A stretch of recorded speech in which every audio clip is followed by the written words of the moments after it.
You're listening to the Snob OS podcast, the podcast for Apple snobs.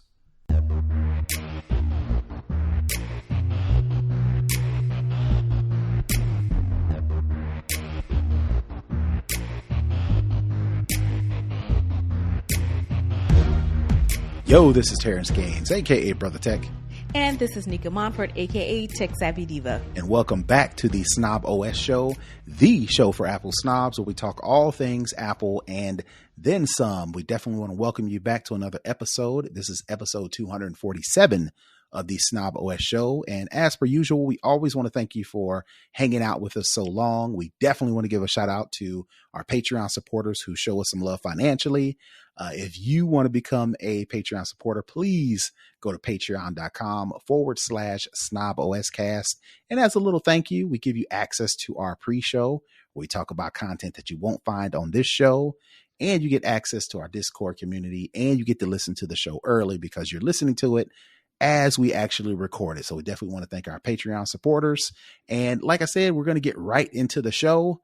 We always start with the Lowdown, where we talk all things Apple, which I was looking, I was searching, could not find a lot of content on Apple. Important. Well, I want to say there's all kind of news. There's always stuff. but anything that I'm like, oh, that's interesting. I was having a tough time, with the exception of this first story, to where, of course, we've got this whole, I don't want to call it an incident. I don't want to call it war, but the whole genocide? Israel, genocide. Yes. The whole Israel conflict is what I want to call it. The Israel, the conflict. Between that's a very political correct way to put it. Yep. Between Israel and Palestine.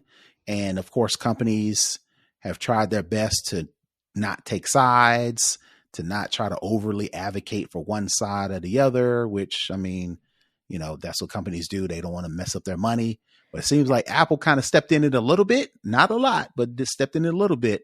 They had to do some quick fixes to their emojis. And that sounds weird as to how does that emojis relate to the Israel-Palestine conflict? Well, let me tell you, if you are a Apple user and you were looking for say you were typing and you were looking for an emoji, and you searched up Jerusalem, like you wanted to use like a Jerusalem flag, because if you type in, Dominican, you type in American, you type in African, you type in, those country-ish type searches, you will find the flags for those specific countries rather. Right. And you can use them or whatever the case may be. Well, when some users were looking for a Jerusalem, maybe to look for the Jerusalem flag, a bug would actually suggest the Palestinian flag, which very micro, that seems like, oh, that's an honest mistake. But this conflict is a major conflict that's been going on for years, if not decades, if not centuries. And the last thing you want to do, especially how, opposing, what's the word? When people are separated on a subject, division, polarizing as this is, and as divisive as this is, to where people are staunchly on one side or the other. The last thing you want to do as a company is play favorites. Absolutely. Basically, even if that wasn't Apple's intent, it looked like they were playing favorites by suggesting the Palestinian flag anytime somebody searched for the word Jerusalem in the emoji keyboard. So Apple quick, fast, in a hurry had to patch that fix. Because like I said, what you don't want to be doing is being caught playing favorites.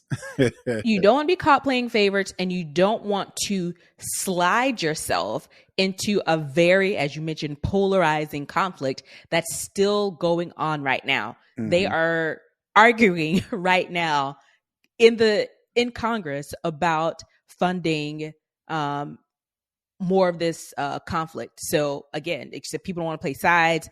So it's all of these things. It's a very hot button issue. It doesn't seem to be any room to be in any gray area. It's either one or the other. Unfortunately. And so unfortunately, and like I said, I don't know enough about, I know what I read, but everything that you see, it has a slant to it. So you're not getting the full story on either side of it, because people, whatever side you're on, you put your more popular, spin on it. And so it's one of those things where you don't want to be anywhere near any of this if you can help it at all. As a person. And Right. you add that on to a company trying to make billions and $1 trillion trillions of dollars company. a year. Yeah. And that could possibly be not all upended, but you could actually throw a monkey wrench in the whole plan with something as silly as messing up how people search for the, to show their, what's the word, to show their allegiance. Their allegiance. That's exactly what I'm looking for. You don't want to be that company to where people can't show their allegiance. You don't want to be that one. And unfortunately, we use emojis to show our emotions and to show our allegiance. So you definitely want to make sure you are giving everybody the option to do so, or like I said, this could get sticky real quick for you. Very, very, very sticky. All right, moving right along. Speaking of keyboards, it looks like Apple is looking like they want to play with the Mac keyboard again. And the reason why I put this in here is because I actually favor this move. What they're trying to do in layman's terms is people who are touching the Mac keyboard are picking up and transferring yucky finger stuff, debris from the keyboard to the MacBook Pro screen, because, and this drives me up a wall, I can't stand it, but my wife specifically, side note, when she's on her computer, I don't really care about her computer, but I'm showing her something on my computer, and then she goes touch fingerprint. Every time I'm like, you don't have to touch, just hover over. I get it. I know what you're pointing at. It's hover, but every time touch. So, I'm in favor of Apple trying to figure out every way possible to stop people from transferring dirt and stuff, specifically from the MacBook keyboard onto the MacBook screen. So what Apple is trying to do is come up with this cool way to, they call it keycap particle evacuation structure. And that sounds fancy for basically Apple's like right in the center where you actually touch the keyboard.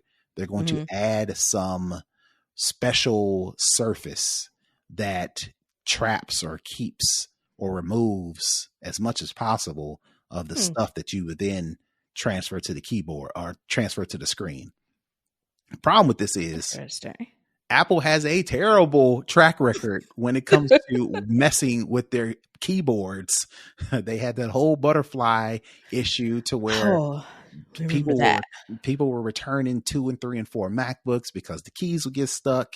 Apple claimed that they were shortening the throw to make it quicker for you to type, and people felt like the response was, I feel like I'm typing on a window, a glass surface. There's no feel for it. So Apple had to secede and go back to their traditional type feel when you actually type on the keyboard. So now they're thinking about changing the keyboard again. I don't know if y'all want to do that. Y'all may want to think about this one a little bit more. Again, these are just patents that Apple has applied for, and people are using that as, maybe Apple is trying to do this. But again, and patents don't necessarily mean that they're going to come to the actual product. Fruition, yeah. Right. But at the same time, don't even give people the impression that you're about to change the MacBook keyboard again, because we are not feeling it. People do not like change. Don't go changing my stuff because I'm used to it being this exact way. And the hints that this could be coming is probably sending people spiraling and, reminiscent and thoughts back to the whole butterfly keyboard debacle. So this is interesting. To say the least. Yeah. So we'll see. Again, like I said, I'm in favor of it. Let me fix my words. I'm in favor of Apple trying to figure out ways to stop the smudges that end up magically showing up on my MacBook screen. As much as I try to clean it and keep it clean and wipe And it you have to down. really get some elbow grease to Yeah, get you the do. smudges off. It's a Yeah, you lot do. of work. Right, right. So all that, and then you look up a day or two later, and it's like, where all these smudges come from? So I'm in favor of Apple figuring it out. I don't know if messing with the keyboard, is going to work, especially with their track record. Now, if they can come up with a way to keep the same functionality to make it kind of look the same or feel the same, but have that sort of surface that doesn't track, that oily certain stuff we got on our fingers. You got to think, we touch a lot of things all day long, All and day. all that goes on your keyboard. Cross contamination, all about. Yep. And we're not cleaning the keyboards as much as we should. So it makes sense that would be the number one place where Apple would start to say, all right, let's figure out how we can make the keyboard not as, what's the word? A breeding ground or cesspool. What is it? A petri dish. That's what it is. Oh, That's petri dish. Yeah. A petri dish of gunk that you then touch the screen with, but they better get it right. Because if they don't, we're going to have the keyboard debacle all over again, and nobody wants that.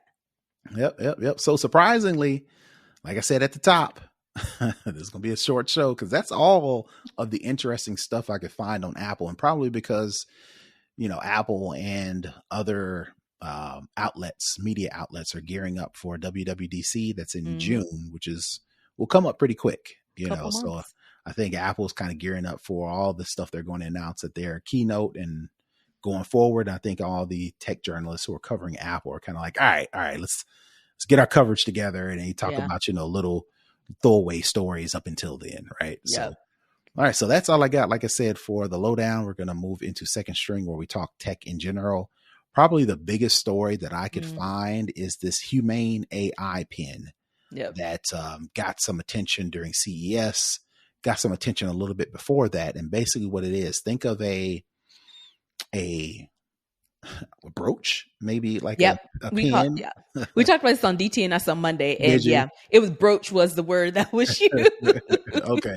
So think of it as a brooch that you pin on your chest. And the reason why you have to pin it on your chest, because you have to give it in distance to your voice, because it's mostly voice activated. You kind of think of like Siri as a pin on your chest, where you say, you give it the command and it'll do a number of tasks for you. In addition to, at the time of them announcing it, they had like a little, not a screen, but a projector. I want to call it a projector. It's a projector. Yeah. That you could hold your hand up and it would kind of show you information, and maybe even, I can't remember if you could then actually interact with it, but you could. I don't think you can. I think it just displays. Yeah. Okay. It would display, it would project the display onto your hand, and you hold your hand up and it would display that pin on your hand, and you could like read information or read text messages or read news articles or reminders or whatever the case may be. So, this is kind of a new frontier because we've got smartphones, we've got Apple watches that kind of do the same thing. You got your watch on your hand, and you can use that and type messages and look at, what are all the things you can do with smartwatches, right? You got smartphones that all you got to do is pull out of your pocket or pull out of your purse or your backpack, and you interact that way. So this is the Humane AI Pin and that Rabbit device are all kind of entering into this new wearable tech, voice activated technology that's unlike what we're used to, right? So new territory. So I don't want to call that a strike against them, but that's an uphill battle when you're introducing a new way to interact, right? Yeah. Well, fast forward, they actually, the reviewers, the tech community got a hold of this AI Pin, and these reviews are brutal. They are not good, as The Verge would say. And I'm just going to read some of the high level overall summaries of the Humane AI Pin from some of these outlets. David Pierce of The Verge said that it was absolutely no one should buy it. Marcus Brownlee of MKBT8, always mess up his acronyms, MKBHD, right? He said, and he's in the past. million subscribers. But in addition to that, he's always been kind of fair and balanced. I hate to use this. I hate to use fair and balanced, that tagline, but right. yeah, But it's that's accurate. right. But that's been his MO when it comes to reviewing stuff. Marcus Brownlee said that the AI pen is, quote, the worst product I've ever reviewed for now. So he left room for it may get better, or he also may get left room for I may review something worse than this. Yeah. Engadget called it the solution to none of technology's problems. The Washington Post called it a promising mess you don't need yet. Cooling issues, latency issues, and many missing features are only some of the gripes with this $700 device that you have to add a $24 monthly subscription fee just to make it connectivity. So it doesn't connect. I don't think it connects to your phone. No, that's the only shining thing that I've seen from this new wearable tech is that you don't have to connect it to anything else. Unlike your Apple Watch, you don't have to pair it to a phone. Mm-hmm. It's a siloed, what's the word I'm looking for? It's a contained device, right? That it doesn't need any sort of companion right. to work. Yeah. So that's the only of all of this. That's the only really positive, that I've seen. And I've seen people talk about how, it's the first iteration. I get it. It's something new. And that's what innovation is all about. Right. But my thing is you basically create a device that things your smartphone or your smartwatch could do. You aren't solving anyone's problems with this device. You're putting things on it that you think is cool, like the whole, I'm going to show you something on my hand. It can't show you a lot. It can only show you not small, but it's not like you can read a whole article and scroll on your hand. It just projects think of like a light show almost, where you have this beam that shoots from this thing onto your hand. And again, hands aren't that large. So how much are you going to actually be able to see? And from what I've seen, it's only showing on the palm, not anywhere else. So the thing is, if you're going to come out the gate with something new, do a couple things really, really well. Right. Because you already have a phone, you already have a watch to do a bulk of these things. Do something with this thing that does, it works better than anything on any other device. At this one thing. Or even two things. Or even three things. And then you can add to it. But to try and do all of this at once, and it's just bad, and it's $700, you can buy an introductory smartphone that does way more for that cost. And you can say it has to do a subscription, so it's not like, you get a phone, you have to buy a phone plan.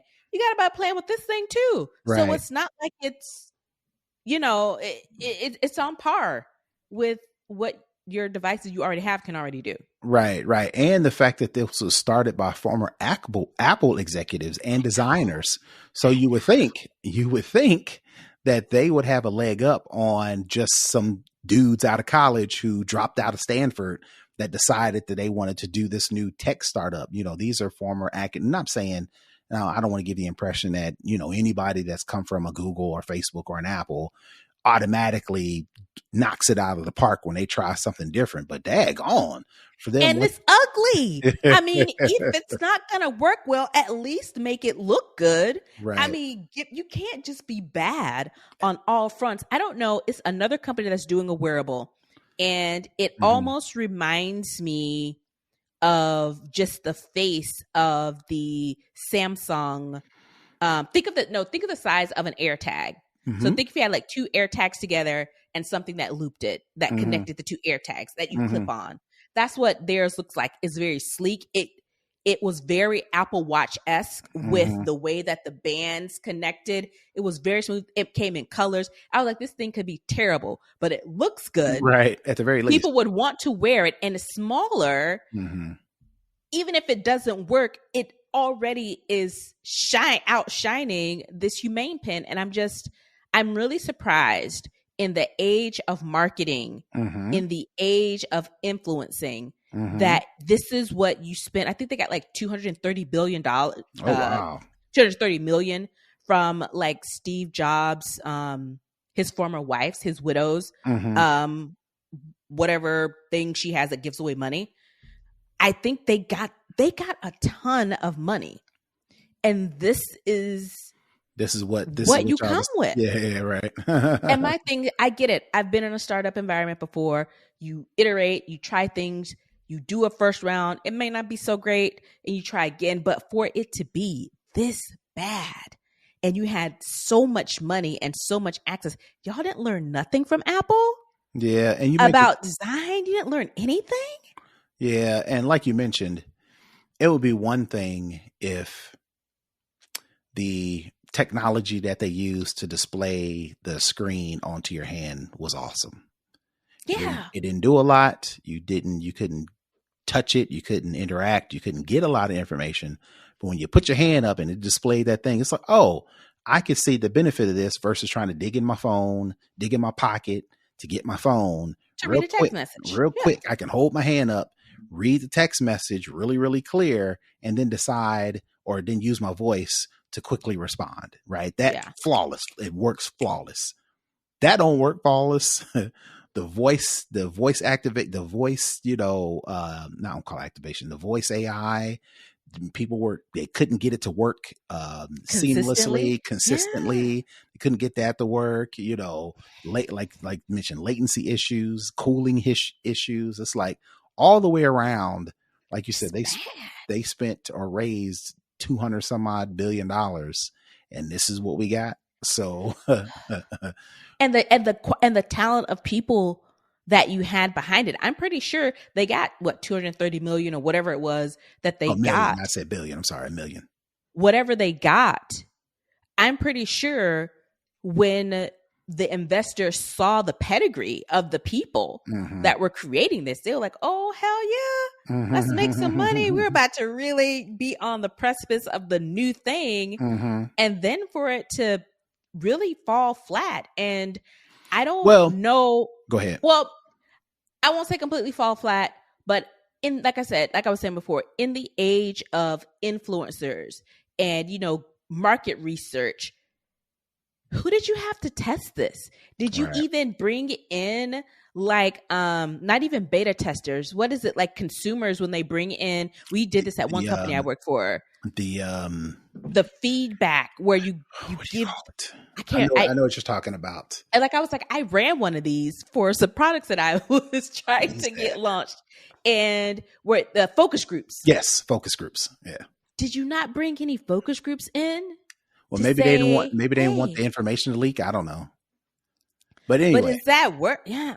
Yeah. Again, like you said, it'd have been dope if the connectivity was solid. According to the story that I'm reading, you can only connect it through T-Mobile's network, which it's not Verizon. It's not. I have T-Mobile. I can't complain about T-Mobile, but again, it'd be nice if the connectivity was flawless, but everything else needed to be worked on. Like you mentioned, you made a good point that saving grace would have been it does one or two, or just focus on one. Let's just go back to one thing very, very well, right? It has OpenAI behind it, and everybody loves OpenAI, but they couldn't get consistent results from that. It's just like, dang, every single turn, it's like they had some bumps and bruises. And when you add it up to the totality of a device that costs $800, like what? They have some time, this people may buy it and they may work closely with the company, and the company may, slowly turn this into something, but coming out the gate with all these reviews saying, nah, this ain't it. This is going to be a hard pivot and a hard bounce back because your product is already synonymous with being the worst. Right. Not a couple of people, not some unknown people, but the big players in the Mm-hmm. consumer reviewing game have Mm-hmm. completely panned this. Yeah. If they do plan to make a comeback, their launch game, their marketing, their influencer game is they're going to have to spend probably just as much money Mm-hmm. on the marketing Damage piece of this control. as they do on the product side of it, Yeah. because they already have, anytime you Google Humane AI Pin, Mm-hmm. you're going to see these negative things. And so they're going to have to maybe pull some of that Apple magic and be very splashy, but with a Mm-hmm. good product Yeah. to, turn the tide on this, because it was bad. Bad. All right. All right. Well, we'll see. All right. So that's all I've got for second string. We're going to move into for the culture. We talk anything culturally relevant, social media, whatever the case may be. I personally have a beef with how every time I watch any sports whatsoever, I don't care if I'm reading it on the news or on my phone. I don't care if I'm watching TV. I don't care if I'm listening to a podcast about sports. Every time, every medium, they're, heavily promoting sports betting.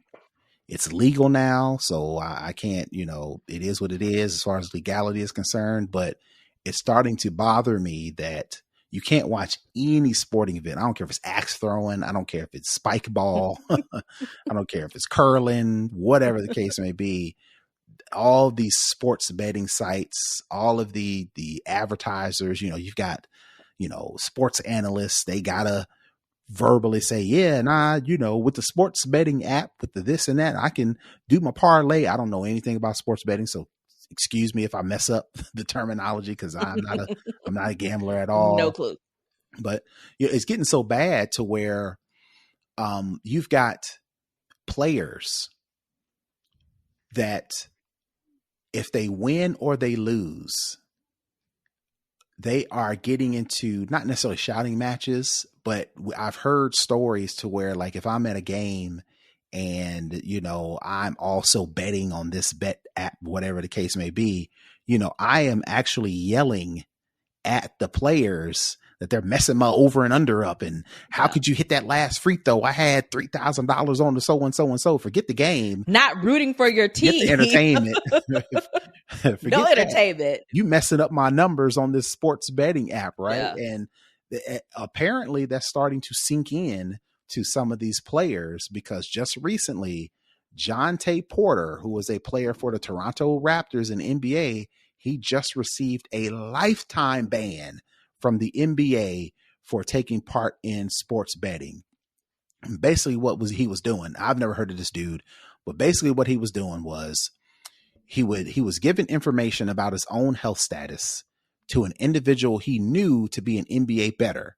Another bettor associated with Jonte Porter would then place a bet on him underperforming in a game. And then specifically, like on March 20th, there's a specific game that they reference on March 20th. And the payout for that bet was $1 million. So basically what they had like a little syndicate. I'll call it a syndicate going on, to where this dude, this NBA player, knew he had health issues, knew he wasn't going to be able to perform at his best. He would tell this person, like, yo, my legs, let's say my leg, I've got a bad sore leg or whatever the case may be, and then you can actually go into he would tell somebody else, and then they would go on the sports betting app. And the sports betting is so ridiculous that not only can you just bet on, oh, the Warriors are going to beat the Rockets. Oh, Steph Curry is going to score. Yep. Keep going. Okay. My camera has been acting kind of funny. I think it's overheating. So got you. Not only can I bet on, Steph Curry is going to score 40 points tonight. You can bet on all kinds of crazy things. So much so that this dude told Jonte Porter told somebody else, like, yo, my health condition is pretty bad, so I'm going to underperform because of my health. And somebody actually went in and placed that type of bet. And then the payout would be, I'm assuming, I certainly hope that the payout that he was going to receive as setting this whole thing up was worth way more than he was ever going to make playing in the NBA. So much so that it was worth him actually placing this bet, because again, I hope it was worth it, because he has been banned from the NBA for life. So I guess my whole point is, I hope it was worth it. I hope that little $1 million or whatever your portion of the $1 million is worth it, because you're going to have to make that stretch, buddy.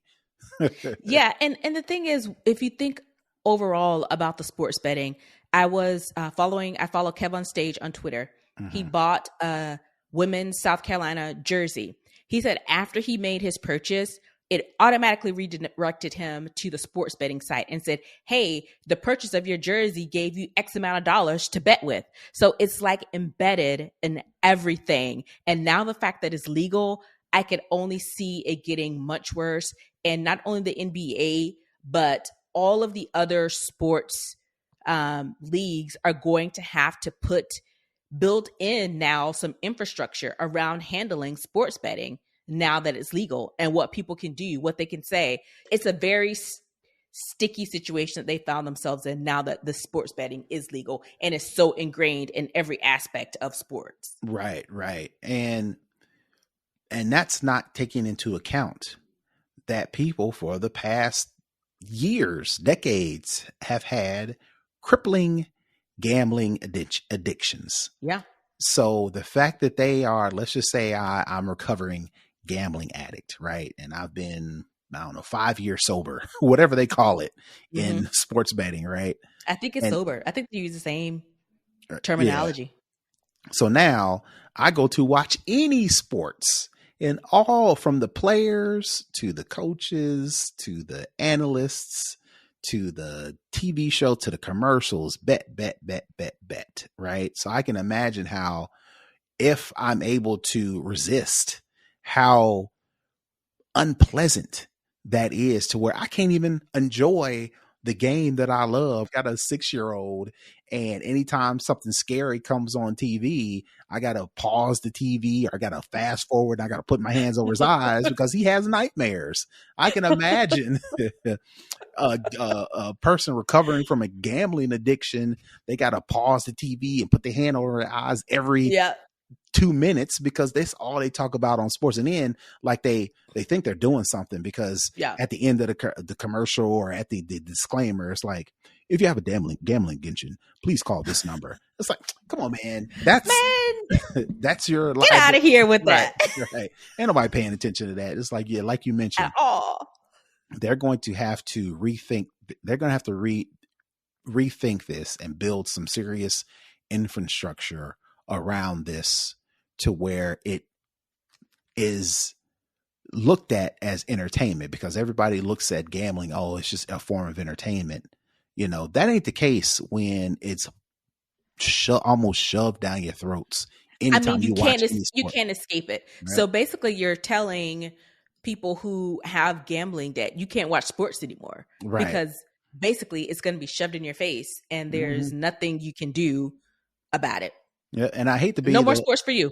Right. I don't want to be the person that, how you, for example, like me and my wife, we are not in the process yet, but we know we're going to have to buy a car within the next year, whether it be for us or for my daughter, who's, she's of age, right? So she's starting to bug us about car stuff, right? So we know of course within the next year, we're going to start have to buy a car. So we've narrowed it down to a couple cars. Now I see that car everywhere.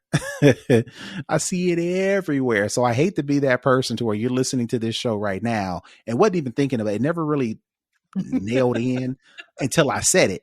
Now you go to watch the NBA playoffs, and now you go to watch, whatever MLS or whatever is popping right now, the Stanley Cup or spring training or whatever the case may be. And now I didn't put it in your mind. Now you're going to go watch an next sporting event and be like, daggone Terrence, I wish you wouldn't have said nothing. Now I can't unsee it, because now I can't unsee it. Now you see it, when before maybe subconsciously or subliminally you kind of overlooked it. Now you can't. So my bad. Yeah. Oops. All right. So that's going to do it for the culture. We're going to move into the hookup. And this is more less a tip or more of like a resource.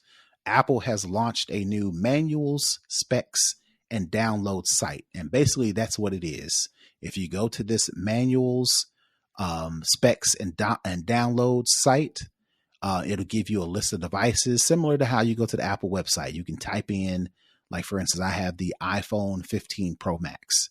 If you type in iPhone 15 Pro Max, or you search by category, whether it be Mac, iPad, displays, accessories, whatever the case may be, watch, you click on that, or you type in your specific model that you're looking for, and it'll give you all of the information, whether it be articles, support articles, actual documentation, and Apple community-based related information based on the device. So that's my hookup for the week. Especially, this works especially if you have an old device. Like, I've got a couple of iPod Nanos that I haven't gotten rid of. I've got an iPod Shuffle.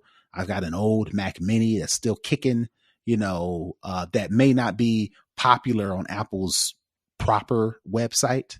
But if you can go to this manual, specs, and download site, type in either the serial number or type in the model number, you'll get all that information, specifically like downloads. Like if you got some old firmware you need to get for like a Apple display, or for, like I said, an old iPod Touch, you can get that if you go to manual, specs, and downloads. And we'll make sure I put that link in the show notes. So that is my tip for the week.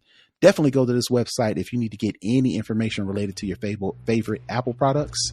And Nika, if you don't have anything else, I think that's going to do it for this week's show. All right. Yeah. So tell the folks where they can find you.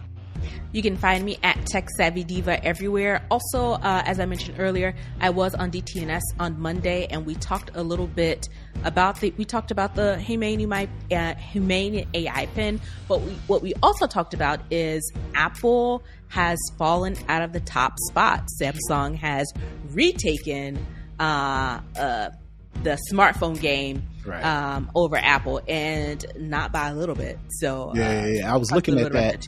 Yeah, I was looking at that, and I read it as Android beats iPhone. I was like, nope, wait a minute. Samsung, specifically the manufacturer. And look, if I was a Google user, like through and through, I would have a tough decision to make between getting a Google Pixel, a Google branded version, and a Samsung, simply because of their popularity. So apparently they're doing something good, because they are, as a brand themselves, have outpaced Apple, and it's going to take Apple a little bit to try to get that spot back. Yeah, and they outpace them. They're still far above the third and fourth company, but what the difference is, the gap at which Apple dropped in sales is significant as compared to Samsung. I think Samsung was like nominal, like 0.7%, and I think Apple was like 6% or something. So it wasn't a small amount. So we talked a little bit about that. So if you want to get in on that conversation. Definitely follow Nika over at DTNS. And as for me, you can find me everywhere at Brother Tech. That's BROTHATCH. If you want to find out more about the show, to connect, to comment, to share, support the show, please, you can go to our website, go to snoboscast.com, and that's going to do it. So until next week, we are out. Peace. Bye, everybody.